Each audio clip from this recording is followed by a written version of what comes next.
देश के प्यारे युवाओं, नमस्कार। आज एक वीडियो और लेकर के मैं सोल्जर वॉइस चैनल पे आया हूं जो समय की जरूरत है।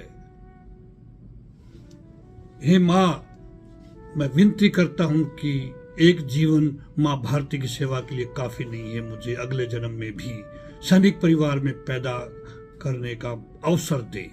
ये एक सैनिक की आवाज है। मुझे शौक नहीं धन दौलत में सिमटने का, मुझे तो शौक है तिरंगे में लिपटने का, तिरंगे में लिपटने का।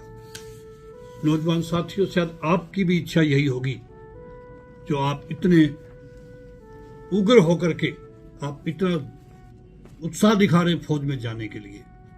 भारत सरकार ने पिछले 2 साल में इसके ऊपर काफी अध्ययन करके सीनियर डिफेंस ऑफिसर्स से सर्विंग और रिटायर्ड दोनों से विमर्श करके एक स्कीम लेके आए हैं जिसको अग्निपथ बोलते हैं, जिसके थ्रू अग्निवीर भर्ती किए जाएंगे।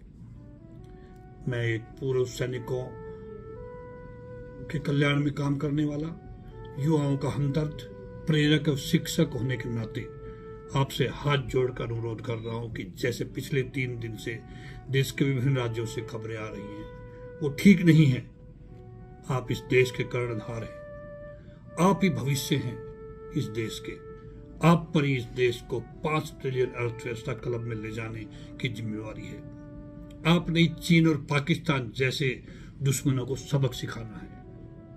अग्निपथ स्कीम जिसके तहत अग्निवीरों की भर्ती की जाएगी वो आपके हक में है मेरे प्यारे बच्चों। इसकी व्याख्या करें, इसको एसेस करें, एनालिसिस करें, इसका विचार करें घर में बैठ करके, हर पहलू को समझें। ये ज्यादा से ज्यादा युवाओं को रोजगार देने, युद्ध कौशल का प्रशिक्षण देने, अनुशासित करने, देश की अखंडता और प्रभुता को कायम रखने, राष्ट्रवादी युवाओं की संख्या बढ़ाने और बेरोजगारी के खिलाफ एक कारगर तरीका है, कारगर युद्ध है भारत सरकार का। दुनिया की ज्यादातर सेनाओं ने इस स्कीम को अपने गले लगाया है। ये ट्राइड एंड टेस्टेड स्कीम है। हमारा खास दुश्मन चीन पाकिस्तान के खिलाफ जंग जीतने के लिए एक महत्वपूर्ण तैयारी हमारे देश की है। इस अग्निपथ स्कीम के लागू होने के बाद इसमें व्यापक बदलाव भी किए जाएंगे, खामियों को दूर भी किया जाएगा। उसमें आप सभी युवाओं की हिस्सेदारी होगी। आप ऐसा मत समझें। आपके सुझावों पर अमल किया जाएगा। कुछ भ्रम पैदा होने के कारण युवा इसका विरोध कर रहे हैं। मैं चाहूंगा कि उन सभी भ्रम को एक एक करके मैं डिस्कस करूं। पहला भ्रम, 4 साल के बाद अग्निवीर कहां जाएंगे। दूसरा, जो ओवरेज हो गए 2 साल भर्ती नहीं होने के कारण, कोरोना के कारण, वो कहां जाएंगे, उनका क्या भविष्य रहेगा। तीसरा, रेजिमेंट्स को तोड़ दिया जाएगा। चौथा, भर्ती में देरी हो जाएगी। दोस्तों, मैं एक एक करके आपको बताऊंगा कि कैसे आप इनको चारों समस्याओं का एक एक मैं आपको समाधान दूंगा। आप मेरे से सहमत भी हो जाएंगे। 4 साल के बाद 75% जो युवा बाहर जाएंगे, जो जवान बाहर जाएंगे, जो अग्निवीर बाहर जाएंगे, उनको एक मुफ्त वित्तीय सहायता के अलावा CAPF central armoured police forces में उनको वरीयता दी जाएगी, उनकी मदद की जाएगी।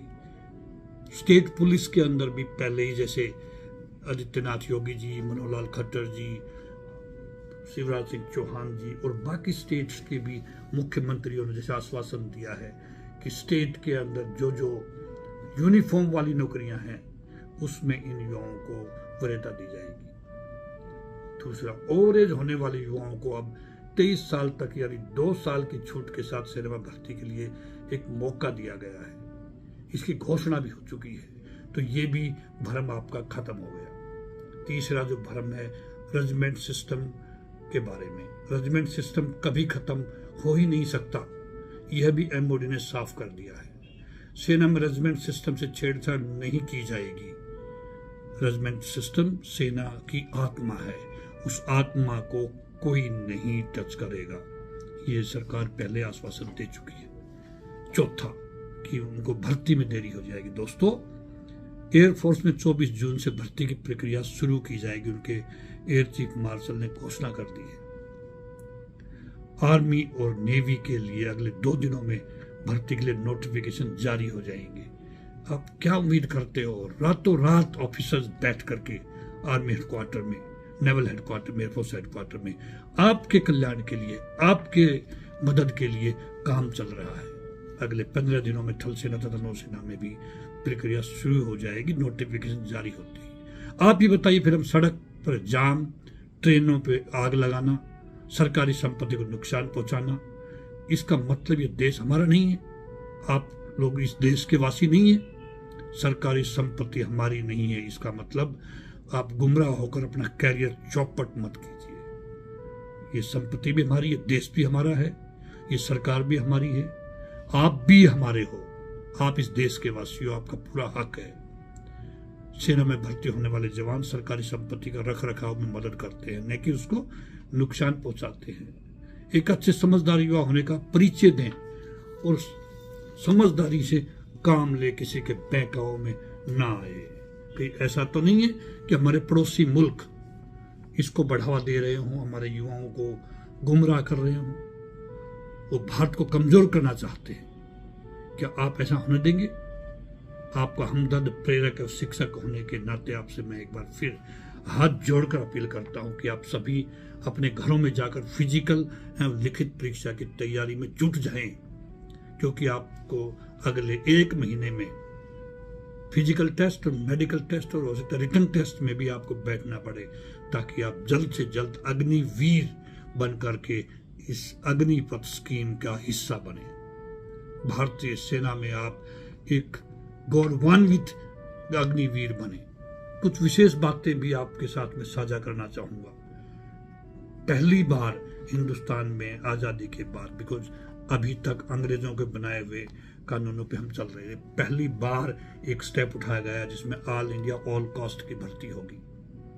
असली भारत दिखाई देगा हर रेजिमेंट में, हर यूनिट में, हर टुकड़ी में। अब हर रेजिमेंट में आर्मी भर्ती में ऑल इंडिया मेरिट बनेगी। मैं बता दूं, पहले वायुसेना और नौसेना में मेरिट नेवल हेडक्वार्टर और एयर हेडक्वार्टर में बनती थी। हमारे आर्मी की मेरिट रिक्रूटिंग ऑफिसेज में या रेजिमेंटल सेंटर में बनती थी। मैं खुद इस पक्ष को लेकर के बहुत चिट्ठियां लिख चुका हूं आर्मी हेडक्वार्टर को, और उन्होंने ये लास्ट में ये कर दिखाया। आज 80% army all India all caste based है, लेकिन अब आने वाले समय में 100% आर्मी पूर्णतः मेरिट बेस्ड होगी। जात पात खत्म हो जाएगी। हर योग्य जवान जो फिट है वो सेना में उसको जाने का अवसर मिलेगा। अब 25% को फुल टर्म के लिए रखेंगे, उसके लिए हर अग्निवीर अपना 100% देने की कोशिश करेगा, ताकि वो 25% का हिस्सा बन सके। कंपटीशन रहेगा, अनुशासन को कायम करते हुए बच्चे मेहनत करेंगे, युवा मेहनत करेंगे सेना के अंदर। भारतीय सेना की एवरेज एज पहले 32 साल थी। हमारा देश चाहता था कि एज को हम कम करें, जिससे एल्टीट्यूड और पहाड़ी क्षेत्रों में युद्ध लड़ने में आसानी होगी। युवा आज अम्युनिशन, आज ऑटोमेटिक वेपन्स लेकर के सियाचिन ग्लेशियर में हो, चाहे चाइना बॉर्डर पे हो, चाहे पाकिस्तान बॉर्डर पे हो, वो दुश्मन की आंखों में आंखें डाल के खड़ा हो सकता है। कारगिल कमेटी ने भी दोस्तों सेना की औसतन उम्र करने का एक सुझाव दिया था। जब कारगिल वॉर के बाद में सीनियर ऑफिसर्स की कमेटी बनाई गई थी, उन्होंने हर पहलू को स्टडी करके एक सुझाव दिया था कि हमें भारतीय सेना को यंग रखने के लिए उसकी एवरेज उम्र, औसतन आयु कम करनी चाहिए, जिसको अभी तक वो लागू नहीं कर पाए थे, लेकिन अभी समय आ गया है उसको लागू करने का। दोस्तों, मैं उम्मीद करता हूं कि आप अन्यथा ना लेकर के मेरी इन बातों को जरूर देश के विकास में दुश्मनों को सबक सिखाने के लिए आप संकल्प लेंगे। आज अपने घर लौट जाएंगे और अपने घरों में जाकर के आप तैयारी करेंगे आने वाले समय में जो आपके टेस्ट हैं उनकी, ताकि आप मेरिट में आ सके, आपको सौभाग्य मिल सके अग्निवीर बनने का। सिपाही से कितना बड़ा टाइटल हमारी सरकार ने दिया है, ये अग्निवीर, इससे बहादुर कोई हो ही नहीं सकता है। इन्हीं शब्दों के साथ दोस्तों, जय हिंद, जय भारत, जय युवा साथी।